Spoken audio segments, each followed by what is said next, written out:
Aqui. Então, lá. Então, a 18 é a última pergunta que pode cair na prova, é por que se faz com a mesa saindo, né?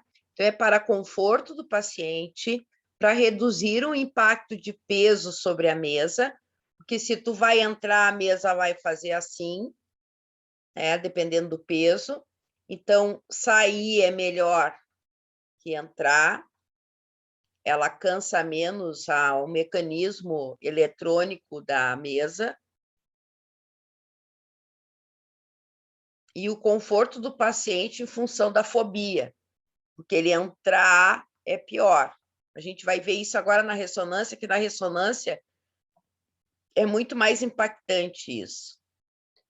E na 19 fala das fases do abdômen, que essa não cai na prova. Então, a primeira fase é a arterial, a segunda é a venosa e a última é de equilíbrio. Só para ficar registrado. Certo? Vamos agora entrar em conteúdo novo, ressonância magnética. Já coloquei o conteúdo para vocês lá no nosso Classroom. Já está lá. Prontinho para vocês acessarem.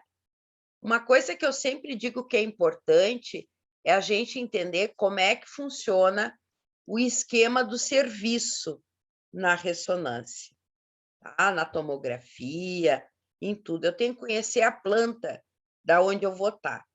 A ressonância, ela nada mais é que um grande magneto e aonde eu tenho ondas de rádio para conversar com um átomo de hidrogênio. Ela foi calibrada para o átomo de hidrogênio. Então, toda a interação que vai ser feita vai ser com os átomos de hidrogênio do nosso corpo. Então, isso significa que osso não emite sinal. A cortical óssea é uma ausência de sinal por completo. E aqui a gente vai entender, mesmo o pessoal falando da tal de gaiola de Faraday, que a gente vai ver, ela não bloqueia a gravidade, ou seja, não bloqueia a atração do campo. Nós vamos ter um campo principal aqui, seja ele de meio Tesla, de 1 Tesla, de 1,5 Tesla, de 3 Tesla, que é campo alto. Esse campo ele vai estar tendo uma gravidade, ó, em formato de tudo isso. Até nós, profissionais, estaremos recebendo essa influência da gravidade, tá? Dessa atração. Então, esse perímetro aqui, vocês vão ver que as ressonâncias que têm campo alto, elas têm um perímetro de cuidado maior que as de 5. Por quê? Porque tem pacientes que têm objetos metálicos que não podem entrar no campo e não devem nem se aproximar muito deste campo. Esse campo, ele atrai metal. Esse campo interfere num marca-passo, numa prótese, numa intervenção cirúrgica de oconduto, que são os implantes eletrônicos. Então, não pode fazer. O que eu tenho que cuidar? Não é só o paciente. A coitada da tia da limpeza também. Então, se veio uma pessoa limpar todos os dias esse setor, eu tenho que saber se essa pessoa tem conhecimento e se ela não tem nenhuma intervenção cirúrgica para entrar aqui dentro e ficar limpando. Se por um ventura o técnico que trabalha na ressonância tiver que colocar um marca-passo, ele não vai mais poder trabalhar na ressonância. Se ele colocar um clipe de aneurisma e ele for metálico, ele não vai poder mais trabalhar nessa área aqui, porque ele interfere, o campo atrai, tudo atrai. Quando ele está ligado, gerando as imagens, ele vai ter um campo de força que vai estar batendo, aumentando muitas vezes pelos próprios gradientes, mas ele tem um campo de força que está sempre funcionando. Então, não adianta dizer, o aparelho não está agindo. Não interessa, esse campo está sempre ligado. Isso aqui é refrigerado a hélio, né? A gente não pode... tem uma plaquinha ainda escrito não aperte no stop. Né? Tem uma tecla cauche, que é como eles chamam nos Estados Unidos, que ela é para botar o hélio todo para fora, caso aconteça algum acidente. Só que isso é um gasto muito oneroso. Então, aqui está a parte do campo magnético atuando em todas as direções, não interessa que barreira colocar aqui. Tá? A outra coisa que a gente tem que entender é que nós, seres humanos, estamos acostumados ao campo magnético de nanotesla, ou seja, ele é negativo. E a ressonância ela trabalha com o Tesla inteira. Então, é 10 na menos 9 vezes isso. Só para vocês terem uma ideia, a intensidade de um campo na superfície da Terra ele é de 70.000 nanotesla, próximo aos polos. E ele vai diminuindo para o Equador para 35 nanotesla. E a gente tem uma falha que ainda está sendo estudada, porque ela está aumentando, que é em cima de nós, aqui no Brasil, que é uma área chamada de AMS, é uma anomalia magnética, né, que existe aqui, que eles estudam para saber por que aqui o campo é tão baixo. Então, nós vivemos num campo baixo de magnetização da Terra, que é o que nos mantém no chão. Né? Então, aqui, o estudo em 2020, ó, mostrando que ela ampliou muito para conhecimento, né, gente? Mas vocês vão ouvir que o aparelho de ressonância ele é construído dentro de uma gaiola de Faraday. Essa gaiola de Faraday ela é para bloquear os sinais de onda de rádio. Qualquer sinal de onda é bloqueado dentro dessa gaiola de Faraday. Nada sai, nada entra. Então, é outra coisa, que o aparelho celular, mesmo que ele pudesse entrar aí dentro, ele ia gastar a bateria muito rápido, porque ele fica catando sinal e não acha. Ele fica sem sinal aí dentro. Então, a gaiola de Faraday nada mais é do que uma blindagem elétrica. Resumindo, seria uma superfície condutora que envolve, delimita a região do espaço, impedindo que qualquer onda de perturbação entre dentro do campo. Isso gera até por campos elétricos ou eletromagnéticos externos. Aí tem mais coisa ali. Então, mostrando aqui um celular dentro da gaiola, que ele emite sinal, mas nada passa. Ó. E aqui uma onda tentando captar sinal, tentando fazer uma ligação e nada chega. Isso serve para tudo, porque a gente não vê as ondas do rádio, as ondas da TV, não se enxerga isso. Então, isso tudo interfere aqui, ó. Fios elétricos, e assim vai. A ressonância ela é dividida em campo aberto e campo fechado. Então, a gente vai ter aparelhos de 0,2 a 1 Tesla, que esses são para os fóbicos, e vai ter campos fechados de 1,5 a 3. É óbvio, as imagens ficam muito melhor nos campos fechados. Mas, quando o paciente não aguenta, é uma alternativa. Quanto mais alto o campo, mais rápidos são as sequências. E aí a gente tem aqui a equação de Lemor, mostrando para vocês, não precisa saber a equação, tá? Gravem o nome da equação para um concurso. E não é isso que eu quero. É só para vocês saberem como é que é calculado isso. Vai ser a frequência de precessão sobre a razão do giro magnético sobre o campo magnético principal. Então, quanto isso aqui, ó, for mais alto, a frequência de precessão é mais rápida. O exame que tu, num campo de 1 Tesla, tu leva 20 minutos, num de 3 Tesla, tu vai levar 7 minutos para fazer um exame. Como é que é o equipamento da ressonância? Vocês têm aqui O campo tem um amplificador de radiofrequência, um amplificador de gradiente. Isso aqui vai ser lido, vai vir para o computador e vai ser transformado em imagem. Aqui vocês estão vendo as pessoas sentadas, olhando para o paciente através de um vidro. Se a gente olhar, encostar o rosto aqui nessa parede e olhar para esse vidro, vai ver que esse vidro está cheio de tramas, que é para continuar a gaiola. Que se esse vidro é um vidro comum, ele interrompeu a gaiola de Faraday. Então, a porta da ressonância sempre tem que estar fechada para não ter interferência de sinal externo. Porque aonde a gaiola não estiver bem vedada, tu tem interferência de sinal. Estão delirando legal comigo? Não estou vendo um rostinho. Tá tranquilo aí? Deliraram bem na batata? Vocês viram que agora a ressonância vocês têm que... Vocês vão ter que imaginar, usar a imaginação. Imagine um campo atrativo. Imagine uma gaiola, pode ser até de passarinho, não faz mal.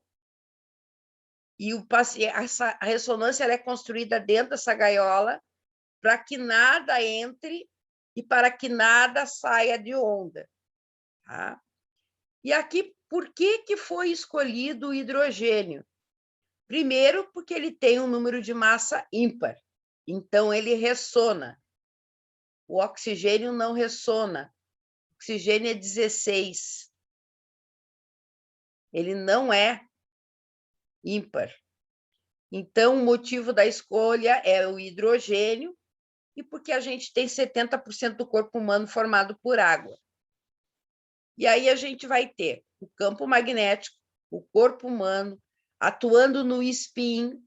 E aí aqui a gente tem que imaginar que o nome da ressonância é ressonância magnética nuclear. Ela mexe com o spin do próton. É o spin do próton lá do núcleo que vai conversar com o aparelho. É um pá de cá e um pá de lá.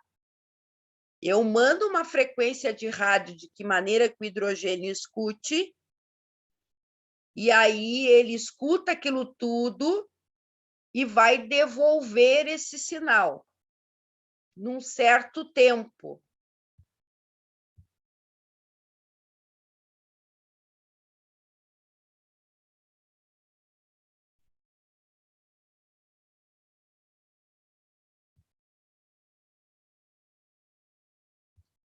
Só vou responder aqui. Tá? Num certo tempo. Então, isso que a gente vai ter que tomar cuidado. Certo? Tá tudo tranquilo aí? Então, tá. E aí vai ter processamento, a imagem do exame propriamente dito. Então, o equipamento formado por um magneto principal, onde o paciente é colocado. A gente tem as bobinas de homogeneidade, que é dentro do magneto principal, que aumenta ou diminui o campo. Bobinas de gradiente, que são 3 pares de magnetos auxiliares, dividido em X, Y, Z. Falou em X, Y, Z, você já pensa em plano. Axial, coronal e sagital. Tem largura, tem altura e tem profundidade. Transmissores de radiofrequência. Bobinas receptoras. Aqui, tanto os transmissores como os receptores são as antenas, fixas ou de superfície. Processador de imagem, que é o software do computador. Vamos falar das bobinas de gradiente, que é tão importante. Elas são as que utilizam para codificar a localização do sinal da ressonância. Tá? São essenciais para a geração de imagem.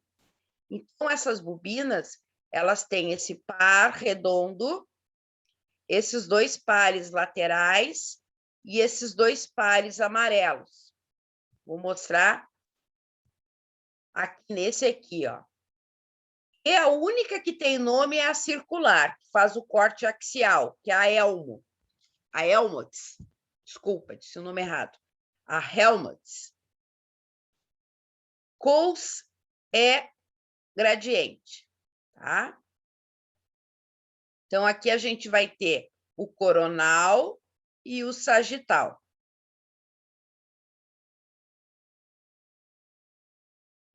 As que são redondas fazem axiais. A que está na frente e está atrás, coronal. A das laterais, sagital.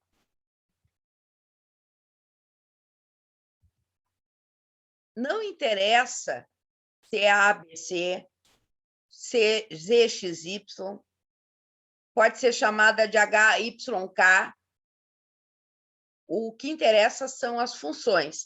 O pessoal tem mania de chamar de Y, XZ, em função do produto cartesiano, porque a imagem é calculada em cima de um produto cartesiano, para saber onde se encontra a mesa, para saber qual é a localização daquele sinal. É assim que vai ser captado e transformado em imagem, porque é tudo somatório de leitura. Aqui, no caso, a gente tem intensidade de sinal. As bobinas de radiofrequência são ondas de radiofrequência eletromagnética com frequência no intervalo que vão de 1 MHz a 10 GHz. Então, as bobinas elas podem transmitir e receber sinais. Tá? Aqui a gente tem essas bobinas, que na realidade a gente chama, nós técnicos, os médicos, vão chamar de antenas. Antenas da ressonância é igual a bobinas de radiofrequência. Tá? Então, as bobinas de radiofrequência são as antenas que a gente usa para fazer o exame. A gente vai ter antena de crânio, antena de punho, antena de ombro, antena de joelho, antena de mama, antena transretal. Essa aqui só quem usa é o médico. Aqui uma outra tipo de antena, ó, antena de volume, de metade, de superfície. Então, classificada as antenas. Como é que se classifica essas bobinas? Fixas e de superfície. Por que classificar dessa forma? É que as fixas, elas emitem e recebem sinal. As de superfície, elas só recebem sinal. Quem emite sinal é a mesa, porque a mesa de exame é uma grande bobina, chamada de bobina de corpo. Até aí, tudo bem? Sim. Vamos para o procedimento com o paciente, que é do mais importante. Eu preciso saber se o paciente pode ser submetido neste campo, tá? Ou a este campo. Para isso, a gente deve fazer um questionário que deve ser respondido pelo paciente, onde identifica se o exame pode ser ou não feito. Esse questionário é feito quando ela marca o exame, é feito quando ela entra é chamado por alguém para ir para a sala da ressonância, é feito pelo auxiliar e é feito por nós antes de botar ele na sala. Tanto é que os vestiários de ressonância, eles são localizados um pouco distante do aparelho, porque qualquer coisa eu consigo impedir que aconteça isso nesse momento. Então, para vocês verem a importância de eu fazer o questionamento correto, tá? Então, ele começa na marcação de exame, onde pode ocorrer falha, que às vezes é uma única pessoa para marcar ressonância, mamografia, tomografia, raio-x. Vai que ela esquece de perguntar alguma cirurgia, aí chega no dia do exame, ela está lá na recepção, essa aqui está atendendo, paciente que está quebrado vai fazer raio-x, fazer uma mamografia, e esse aqui vai fazer uma ressonância, e agora? Então, se esqueceu uma perguntinha, deu. Então, qual é o questionário? Na hora que eu estou com esse paciente lá no vestiário, primeira pergunta, possui marca-passo? Tem algum implante eletrônico? Grampo de aneurisma? E aí, pessoal, o cara vai dizer assim, mas o médico disse que eu tenho clipes de aneurisma, mas eu posso fazer o exame. O senhor trouxe o certificado do clipe? Isso é muito importante. Hoje a gente tem cirurgias de aneurisma que é feito com um clipe não magnético. Ele é um clipe tipo plástico, ele não é metálico. E esse paciente, ele recebe um certificado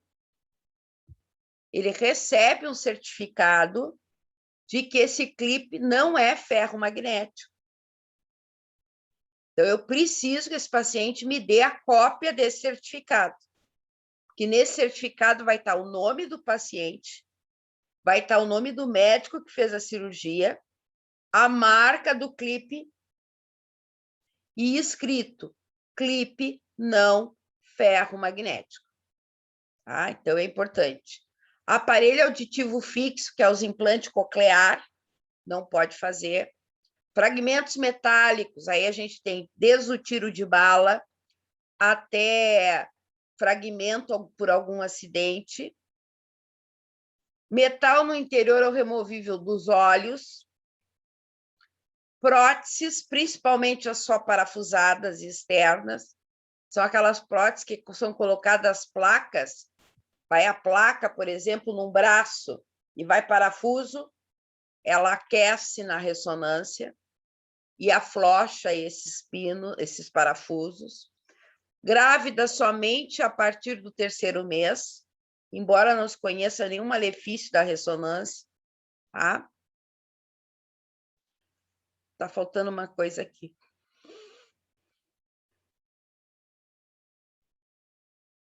Aparelhos odontológicos também não. Aparelhos odontológicos, a prótese móvel, se ela tiver metálico, ou se ela for de 2006 a 2014, que foi criado, ele é um acrílico mais macio, mas ele é extremamente ferromagnético. Tatuagem. Pacientes que fizeram tatuagem com menos de 3 meses não podem fazer ressonância. Queima. A pele do paciente fica queimada, porque as tintas elas têm uma pigmentação e essa pigmentação é metálica. E ela até ser absorvida pelo corpo e ficar só a tinta, só a cor, ela leva 6 meses.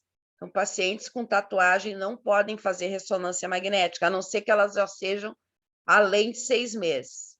Sombra. O paciente chega para fazer exame toda maquiada. Aquela linda sombra reluzente. Vai aquecer o olho e provocar queimadura. Por mais que tenham mudado algumas substâncias de sombra, tá? Então, tem que cuidar. Algumas perguntas que são relacionadas ao paciente, que ele possa ter no corpo, mas que ele pode tirar, tá? Que não tem a ver com o exame em si, mas tem a ver como vira uma arma, ou ele perde o utensílio. A gente tem o relógio de ponteiro, que magnetiza e nunca mais funciona. Se for relógio digital, não tem problema. Celular, não vai durar muito tempo. Fecho de calça e blusa, que dá interferência no campo. Cartão de crédito. Opa, cartão de crédito. Gente, ele está entrando num grande imã. E o cartão de crédito ele tem uma impressão magnética. Se ele enfrenta um campo maior, ele fica zerado. O cara perdeu o cartão, só vai estar com um cartão plástico na mão. Vocês sabem aquele imã gigante que tem na farmácia que diz não colocar cartão aqui? Aquilo ali é um imã, que nem de geladeira. Se botar o cartão de crédito dele em cima daquele magneto, zerou o cartão. Joias. Ultimamente a gente manda tirar todas, mas a gente sabe que se tiver com ouro mesmo, não tem problema. Então, se tu quer testar que teu anel é de ouro, faz uma ressonância. Se ela der artefato, esse ouro não é ouro. Ele tá baixo, esse ouro. E moedas. Moedas é uma beleza para fazer um furo no olho, porque ela simplesmente vai lá para dentro. Então, a gente tem que tomar muito cuidado com coisas. Por isso que o paciente vai para o vestiário, tira toda a roupa, veste um avental e um roupão, porque a ressonância é o local mais frio de qualquer local, e tem que ser gelado. E se eu tiver um acompanhante, eu vou ter que fazer as mesmas perguntas para o acompanhante. Qualquer porta de ressonância que se preza a primeira entrada, ela tem pare, magneto, e aí ela diz, cuidado, proibido marca-passo, clipe de aneurisma, não pode entrar com o estetoscópio, que é aquele de escutar, não pode entrar com ferramenta, cadeira de roda, me falhou o nome, como é? Extintor de incêndio,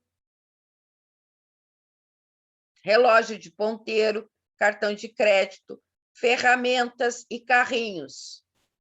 A tia da limpeza que vem com aquele carrinho, com aquela base de ferro, senão vai dar problema. E se caso o paciente não consiga ficar sozinho, e a gente tenha que passar o acompanhante junto, o que a gente vai fazer? Vamos fazer as mesmas perguntas para esse acompanhante, porque ele vai ficar lá dentro de mãozinha dada, ou segurando o pezinho do paciente, e ele está pegando e está sofrendo um campo magnético.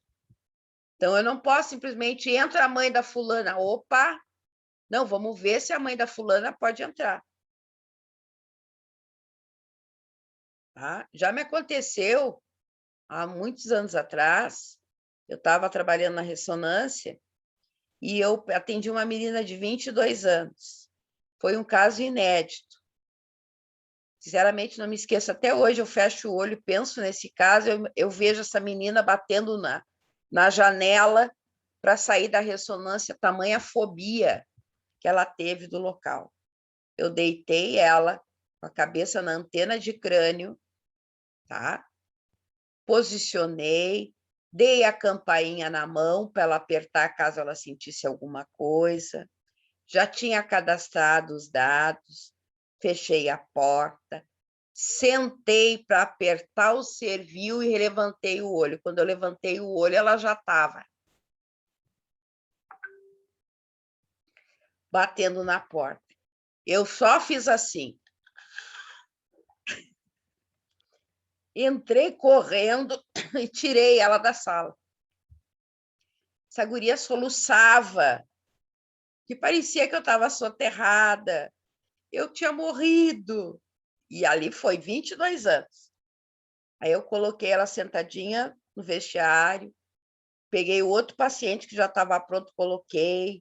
Aí a outra auxiliar de sala ficou acalmando ela.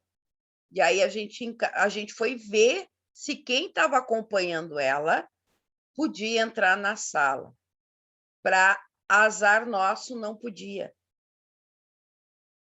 Aí ela ficou esperando na sala até um outro acompanhante vir. Né? Ela estava com o pai tinha marca-passo, chamou a mãe não tinha cirurgia nenhuma. Veio a mãe, foi só assim que a gente conseguiu fazer o exame dela. Até hoje eu não sei como ela conseguiu se desvencilhar daquele capacete de crânio tão rápido.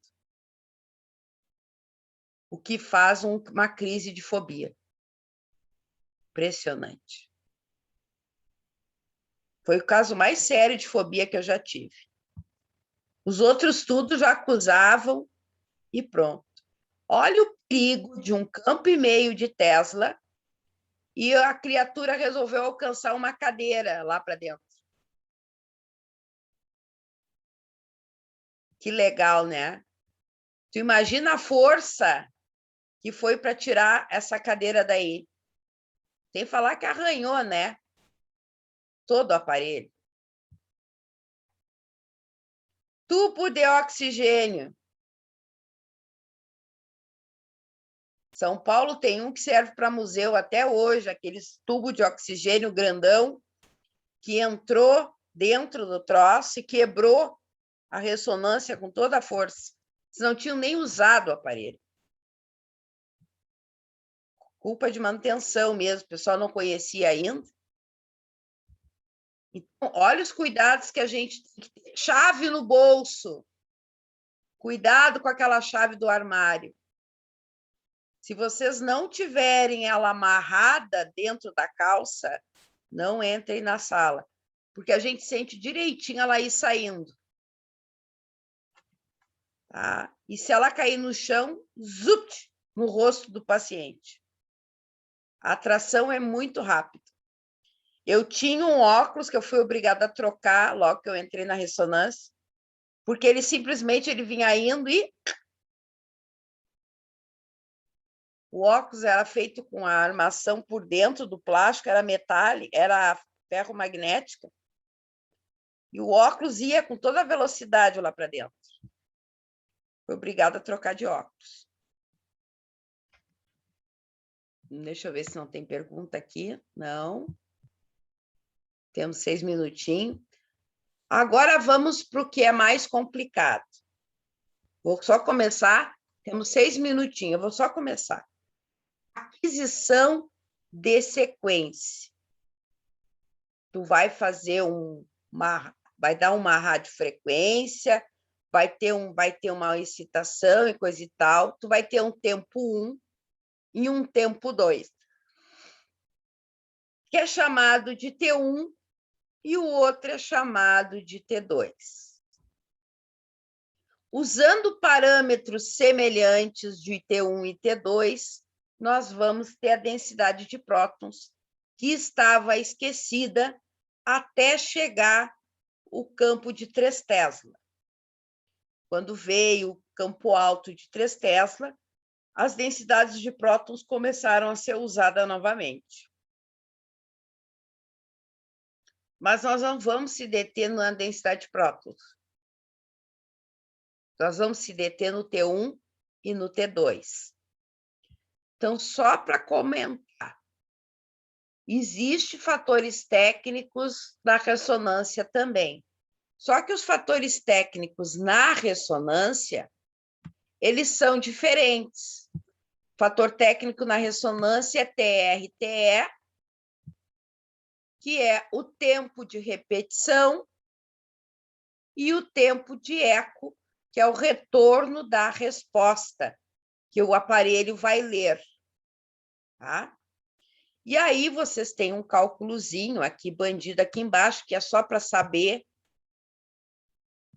quando olharem lá, que calculando a frequência de precessão num campo de 1 Tesla, essa frequência utilizada é 42,58 MHz para o nosso hidrogênio.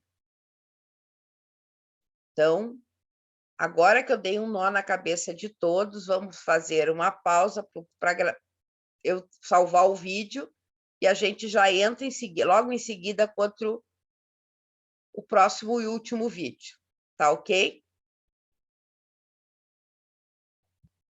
Vamos lá. Calma que ressonância eu explico 2, 3 vezes para o pessoal poder entender esses parâmetros.